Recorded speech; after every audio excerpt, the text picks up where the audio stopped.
যুক্তরাষ্ট্র ইসরায়েলের সম্পর্কে নতুন মোড়, হামাসের সঙ্গে আলোচনায় যুক্তরাষ্ট্র। মধ্যপ্রাচ্যের রাজনীতির মঞ্চ যেন এক উত্তপ্ত দাবানল, যার আগুন মুহূর্তেই ছড়িয়ে পড়ছে বিশ্বজুড়ে।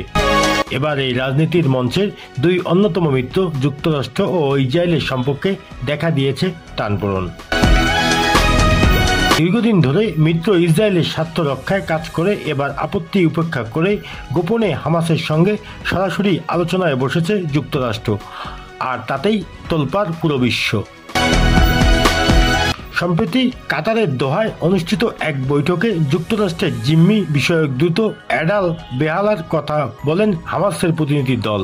মূল লক্ষ্য ছিল একজন জীবিত মার্কিন সেনা ও 4টি মৃতদেহ হস্তান্তর। তবে হামাস স্পষ্ট জানিয়ে দিয়েছে তারা এ বিষয়ে বিনিময়ে মুক্তি চায় শত শত ফিলিস্তিনিদের বন্দীর। এই বৈঠকের খবর ছড়িয়ে পড়লে তীব্র প্রতিক্রিয়া দেখা যায় ইসরায়েলি গণমাধ্যমে। এ নিয়ে ইসরায়েলের অনেক উচ্চপদস্থ কর্মকর্তা ক্ষোভ প্রকাশ করেন, কেননা তারাই হামাসের সঙ্গে যে কোনো আলোচনার ঘোর বিরোধী। তবে যুক্তরাষ্ট্রের পক্ষ থেকে কঠিন জবাব দিয়েছেন অ্যাডাম বেহলার। তিনি জানিয়ে দিয়েছেন যুক্তরাষ্ট্র ইসরায়েলের এজেন্ট নয়, বরং তারা নিজেদের স্বার্থে সিদ্ধান্ত নেয়। ইসরায়েলের অনুমতি নেওয়ার কোনো প্রয়োজন নেই। এই মন্তব্যে ইসরায়েলি প্রশাসনের মধ্যে ছড়িয়ে দিয়েছে হতাশা। টাইমস অফ ইসরায়েল জানিয়েছে, মার্কিন দূতের বক্তব্য শুনে বিস্মিত হয়েছেন অনেক ইসরায়েলি কর্মকর্তা, কারণ দীর্ঘদিন ধরে ইসরায়েলের যুক্তরাষ্ট্রকে তার সবচেয়ে ঘনিষ্ঠ মিত্র হিসেবে দেখে আসছেন।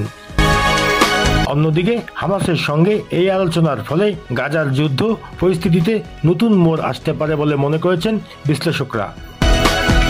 মার্কিন প্রশাসনের কর্মকর্তারা বিশ্বাস করেন হামাস শেষ পর্যন্ত অস্ত্র ও রাজনৈতিক ক্ষমতা ত্যাগ করবে এবং জিম্মিদের মুক্তির বিষয়ে যুক্তরাষ্ট্রের সাথে চুক্তিতে আসবে। তবে আলোচনার বিপক্ষে শক্ত অবস্থানে রয়েছে ইসরায়েল, কারণ তারা হামাসের সঙ্গে কোনো সমঝোতাই দুর্বলতার লক্ষণ মনে করে। News desk, মাহিজুয়েল।